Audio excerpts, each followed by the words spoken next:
On lap 7, they're almost side by side into the braking zone. Razgatlıoğlu outbrakes Bautista. Jonathan Ray still leads for the moment. So what happened over Bautista was he come across a small crest, and that's what unsettled the bike. There's a bump there even with the new track surface. Here goes Razgatlıoğlu on Ray to recapture the race lead. Once again, it's down into the Melbourne hairpin. Last time around, Ray was able to respond. This month, race 1 of the Prosecco DOC UK round goes right down.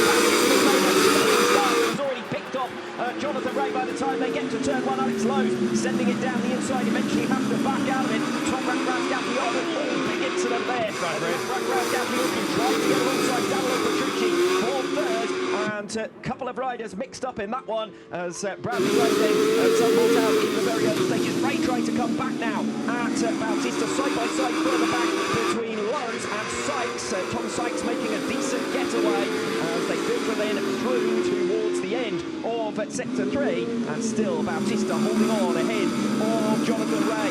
Tom Sykes making another lunge there at the tail of Alex Lowe's. Those two facing one another over P5. Bautista, Ray, Prix,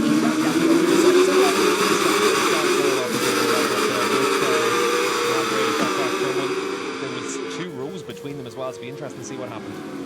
Well, right on board with Jonathan Ray. Bautista already starting to gap on his left. Back onto the tail of the race leader. Yeah, needs to attack straight away because we know how good Bautista is once he's got that head of steam down and he's able to have that clear track in front of him. Well, at the moment, Ray looks slightly vulnerable to Prix and Toprak Razgatlıoğlu directly behind him, 3rd and 4th place. Toprak needs to come through with Prix right at the start of this race. Otherwise, you can give him too much ground. Very deep and wide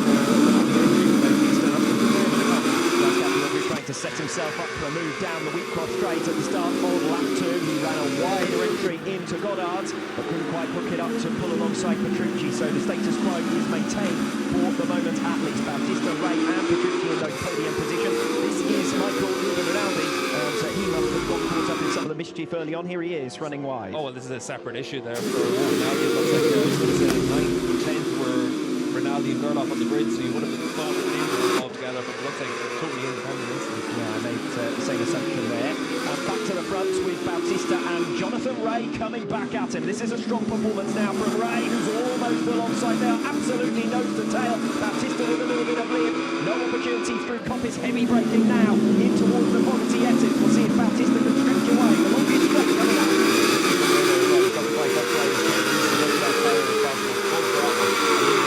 Than Bautista, but still the Ducati can edge away. But a big moment on the entry into the foggy S's for Bautista. And Bautista's off the second, and Danilo Petrucci's followed right off the second as well. Razgatlıoğlu may come through here for 3rd position. He has done so. So Jonathan Ray has hit the front, and 2 Ducatis losing out, and now 2 riders getting past Danilo Petrucci. The cork is out of the bottle on Titanic Trio, or our lead trio here at Donington Park. Key thing for Jonathan Ray was the run through the old hairpin ultimately.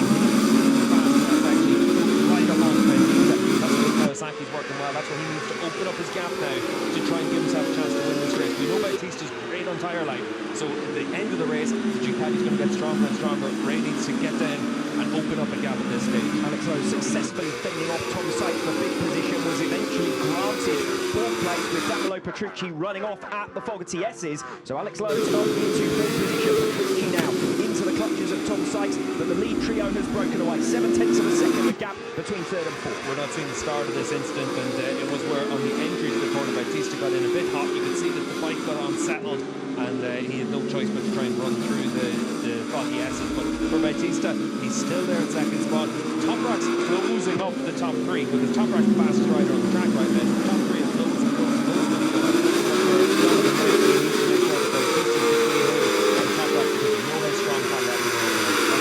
To get his head down now and try and bridge that gap. He's got it down to 6/10 of a second. It was up at 7/10. Petrucci directly behind him, and Tom Sykes now starting to fend off Andrea Locatelli as well as Axel Bassani, who's come through really nicely for 7th position now on Locatelli, as Locatelli's teammate Razgatlıoğlu makes the pass on Bautista through for P2. So it's now Ray, Razgatlıoğlu, and Bautista's gone from 1st to 3rd in just 2 laps. You can see how much time you lose with a block pass like that, but the load is right up onto the back of them as well. That gap had been half a second, but once you're making a move like that, you're literally doing everything you can to come through and then to hell with the consequences. That's what Toprak does, because he's got the confidence to know he can close up on Donington Park. Fastest lap of the race last time around. Razgatlıoğlu won't mind Bautista having a little bit of company from behind anyway. Alex Lowe's now only 3/10 of a second back. Might well play into the favour of the current race leaders, because we know Bautista feels confident about playing the long game on tyre longevity. They're down into the old hairpin then. This is from this point of the track onwards. Donington Park was much stronger than Bautista. Let's see if it's the same for Lowe's. He takes a tighter line into Schwann's corner and then run up to the finish to see if he can get close enough. Next opportunity for a pass is going to be either Alex Lowe's on Alvaro Bautista, because that gap is down to just a 10th of a second, or Axel Bassani on Tom Sykes for P6. Bassani was 3/10 of a second faster than Sykes the last lap around, and now all over the back of him. He's two race leaders, Ray versus Razgatlıoğlu. The gap continually comes down over the course of this lap 4. Not quite close enough to strike going into the Fogarty S's, but it's the heavy braking zone towards the back end of the lap that Razgatlıoğlu favours. The next move might well be Bassani on Sykes. He has now got through for that 6th position, so Axel Bassani making a swift resurgence through the field, and Sykes will now come under siege from Andrea Iannone, who's at least shown him a wheel there coming through turn 11. I think it's as well, it looks like. So Sykes losing a couple of spots on this lap. Shame for Tom, but he's still the top BMW rider, and that's what the target has to be for Sykes. Yes, so Scott running down in 12th position for the record as we come into lap number 5. Donington Race sets a new personal best. Toprak Razgatlıoğlu with a new fastest lap of the race, a 1:27 flat. That's over 4/10 of a second faster than Alvaro Bautista, who's now over a second behind the race leader for the first time. Sure, he set a new fastest lap of the race, and then Toprak went a quarter of a second faster to keep bridging that gap. Alvaro Bautista, new personal best before 10th of a second off the pace. That's why it's stretching out. And meanwhile, we've got a Ducati on Ducati fight for 5th position, Prix versus Bassani, as Bassani's climb through the field continues. Nothing to choose between the two race leaders. Razgatlıoğlu all over the back of Jonathan Ray as we see the start again. Yeah, Bradley Ray's coming on the number 28 machine, the white helmet at the back of the shop behind Lacrimona, and Durlov is doing a contact with through the first point on the right hand side of the shop, and there. So strange one there, considering that there was 2 rows of grid between them. Yes, Ray versus Razgatlıoğlu here at the front of the field on lap 5, just a 10th of a second between the two of them. We know how strong Razgatlıoğlu is on the brakes in the second half of the lap here at Donington Park, but Ray resisting quite nicely for the moment. Yeah, behind them, Prix and Bassani are doing a good job to latch on to the back of those as well. That's going to be a scrap for 4. Yes, and Bassani's the fastest dog, and in fact Bassani, aside from Razgatlıoğlu, was the fastest man out there on lap 4. So Razgatlıoğlu's new fastest lap of the race, otherwise it could have been Bassani's. Into lap 6, 2/10 between Ray and Razgatlıoğlu. Bautista coming back at them. Toprak needs to get the hurry up, and he needs to get through on Ray, because last time around it was Bautista, who was the fastest rider on the track, quarter of a second faster than the race leader. Ray with a very different line through. The red gate looks slightly wide, and Razgatlıoğlu now is bunched up behind him through the twisty section on this circuit, where it's most difficult to make a pass. The second half of the lap from turns 8 onwards is where Razgatlıoğlu should be looking to get this done. Yeah, you need to scare the rider to try and make a move on the run down through the trainer curves. The rest of the track, Toprak can make moves just on the heavy braking zones. Down into the Melbourne loop where he came through on Bautista. That's where he's going to try and attack Ray. And Ray moves to the inside as they come in towards Coppice. He is fending off Toprak Razgatlıoğlu. Now we'll see what Toprak can do with the slipstream. It is the longest straight on the circuit, the Dunlop straight, coming into the Fogarty S's. Razgatlıoğlu will move to the outside. Ray will defend the inside. Both of them braking as late as they dare, and Bautista now right with them. With 2/10 of a second faster on lap 5. He's visibly closed a few tenths on this lap. Razgatlıoğlu says it's now or never as they come into the Melbourne hairpin on lap 6. Toprak Razgatlıoğlu leads Jonathan Ray, and Bautista is closing down the pair of them. Yeah, how many times in the past have we seen Ray answer straight back to Toprak? Doesn't have the bike to do it anymore. Not this time around, although Ray does narrow the gap at the apex of Godard's on lap 6. So Razgatlıoğlu is through to the front. Ray now pursuing him. Bautista again faster than the men ahead of him. Half a second faster than Jonathan Ray. Admittedly, Ray was passed to be added into the mixture through the Melbourne hairpin. But Bautista now only 4/10 of a second behind Razgatlıoğlu, your race leader. And at the moment, this looks like a matter of time. Yeah, for Jonathan Ray, though, very strong in the run through Hollywood down the curves. And this is down into the old hair, but not able to make a move. So Toprak been able to hold them off, but Ray has speed in that first half of the lap. And Jonathan Ray, not afraid of using it either, will make the pass boldly there on Toprak Razgatlıoğlu. And this is bad news for Toprak and possibly for the neutrals as well, because Bautista's been closing on them. A couple of tenths of a second per lap against Razgatlıoğlu, and even more than that on Jonathan Ray, who is once again your race leader. He's calling them up here, and behind is nothing but. Dunlop straight on lap 7. They're almost side by side into the braking zone. Razgatlıoğlu outbrakes Bautista. Jonathan Ray still leads for the moment. So what happened after Bautista was he come across a small crest, and that's what unsettled the bike. There's a bump there even with the new track surface. Here goes Razgatlıoğlu on Ray to recapture the race lead. Once again, it's down into the Melbourne hairpin. Last time around, Ray was able to respond on the next lap through the first couple of sectors. He's not going to make his move for the moment into Goddard. Alex Lowe starting to make up ground on the riders ahead of him. So Lowe now only half a second once again from the podium trio. Has got company from Petrucci, Bassani, Locatelli and Sykes. Egerter with a new personal best last time around is right in the mix as well. So 9 riders all more or less together. Let's see if Jonathan Ray has got the answer to Razgatlıoğlu, just as he did on lap number 7.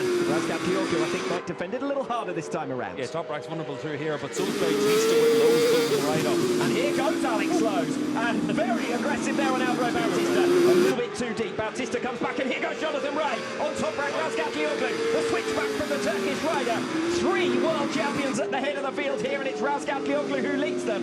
Ray, Bautista, Lowe's, Petrucci. Don't we love Donington Park? Yeah, you can see for Jonathan Ray, that's where he had to come through. For Lowe's, it was the opportunity to come through. He was trying to make it stick, but he ran in a bit too hot into the wall. But still, this lead group, we've now got 6 riders all really closely matched. As it stands right now, it's just which bike works in different areas of the track. 6 times race winner at Donington Park, Jonathan Ray. 5 times race winner at Donington Park, Toprak Razgatlıoğlu. Andrea Bautista, never a winner at this venue. He now splits the pair of them through for second position to leave Kawasaki's in positions 3 and 4. The last few laps, Lowe's been faster than Ray. We'll see if he needs to come through on his teammate to be able to try and get himself into that fight. Petrucci still with them in 5th position. Axel Bassani, his early charge has now cooled off somewhat. He's in 6th position. Locatelli, Sykes to his credit, still hanging on in there in 8th place. Egerter coming for him though. We saw that Bautista was vulnerable on the run down in towards turn 4 last time around from Alex Lowe's. We'll see if Ray can try and carry that same speed. He's been able to make the move on Toprak through that section of the track. He needs to do something similar now. Well, this looks like going down as one of the best races of this season so far. One big group, 2 seconds covering 7 riders. Bautista escaping away somewhat this time around from Jonathan Ray. Yeah, Ray just doesn't have the bike underneath him right now to be able to go with him. You can see how much that leading 2 have stretched out from 3rd position. Ray with a slide there as well, it looked like, as he pitched into that left-hander. As it is in the championship, it's a 2-horse race, as it is in race 1. Here at the Prosecco DOC UK round, it's a head-to-head between Razgatlıoğlu and Bautista. Now, Bautista's strongest area might well be coming off Coppice and down the Dunlop straight, but we know that into turn 9 on the TS's is Razgatlıoğlu's strongest area. Look how early Bautista gets alongside Toprak here on lap 9. He breezes through. Toprak can be as late as he wants on the brakes, and he's never going to be able to counter that. But it's down into the loop is where he does counter, and then the bottom of the hill is he can get beside Bautista. In towards the Melbourne hairpin then, where Jonathan Ray and Toprak Razgatlıoğlu have been scrapping it out. Toprak can't quite get there. Bautista working very hard to get it stopped on time. There might be an opportunity here into Goddard.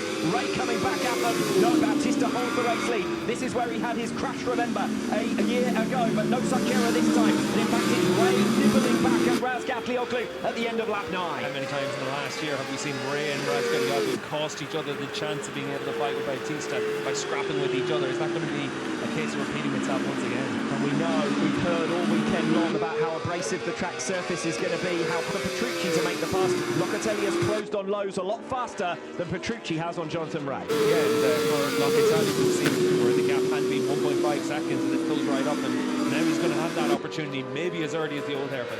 Yes, matter of time this for Andrea Locatelli. You fancy a much improved performance. Hasn't had the rub of the green. Last time out in Misano was disappointing, so he needs to fight back this weekend at Donington Park. It's been one of his worst circuits in past seasons for the number 55 Yamaha. A strong performance here. Defensive riding there from Alex Lowe's. He plays that bike where it needs to be placed, so it's difficult then for the rider to come through. We'll see if Locatelli's able to use the slipstream to try and attack down in towards the foggy houses.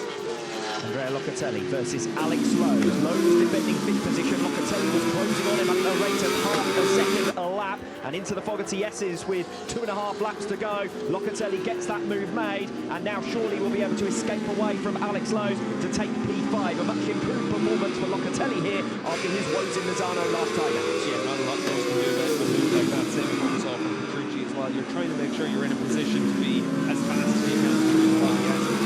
When other riders have more grip than you, it's difficult to defend the position. Meanwhile, Tom Sykes looks like he's coming back here at Axel Bassani. Gap was half a second at the start of lap 21. It's just a couple of tenths of a second now, although Bassani stretching his legs coming off the final turn. 2 to go. So we've got a bit of a train here. Meanwhile, in that race between Jonathan Rea and Danilo Petrucci, every time Petrucci closes the gap to a couple of tenths, Rea opens it back out again to half a second. Yeah, you can see here as well, the two BMWs chasing down two independent Ducatis. For Tom Sykes, it'd be a really good scalp if he can come away with 7 and come through in Bassani. For Scott Redding, if he's able to just have a damage limitation run and come through on Philip Earth and come away with 9th position, at least it'll give him some good information for tomorrow. Scott Redding then up inside those top 10 positions, which has been far from easy for him of late. Last couple of rounds, really underwhelming for Scott Redding. Has found himself much further back than he would like to be. He's weaving around there on the tail of Philip Ertl. So it does look as though he's got the pace advantage. We switch back to Bautista. He's 3.7 seconds now clear, making up the huge margins and riding at ease is Alvaro Bautista here up at the front of the field. Razgatlıoğlu in second, Rea 3 seconds further back in third. Petrucci still half a second back, so it doesn't look like he's going to get through.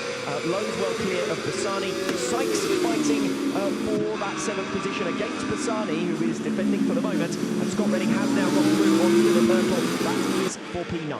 Well, the gap between Lowe's and Bassani, it's still 8 tenths of a second. The saving grace for Lowe's could be that Bassani now has to think about defending from Tom Sykes. That's Igor Lecavona, and looks gets down at the old hairpin there for the Honda rider. He had been running up in 14th spot, so Rinaldi now elevating position on factory Ducati to pick up 2 points. Race is for third and for 7th on the final lap, but Alvaro Bautista is in a race of his own, still lapping in the 1:26 on the penultimate lap. Yeah, still within 4 tenths of a second to his fastest lap of the race. That's very impressive for Alvaro, considering that the big talking point of being tyre wear here. Alvaro's been able to break the lap record and maintain that pace for most of the race. Big gaps between our 3 leaders, over 4 seconds now between Bautista and Razgatlıoğlu, 2.5 seconds back to Jonathan Rea. And Danilo Petrucci has given up on a podium finish. He's not going to be able to get there on the tail of Rea because the gap has opened up to over a second. So Rea once again masterfully holding on. So the train riders then from Bassani, Sykes, Redding, Ertl and Domi Aguilar. It looks like Philip Ertl's got a technical issue, and it's also going to be an issue that's taken the number 77 off there as well. We saw some smoke coming out, maybe some fluid on the track.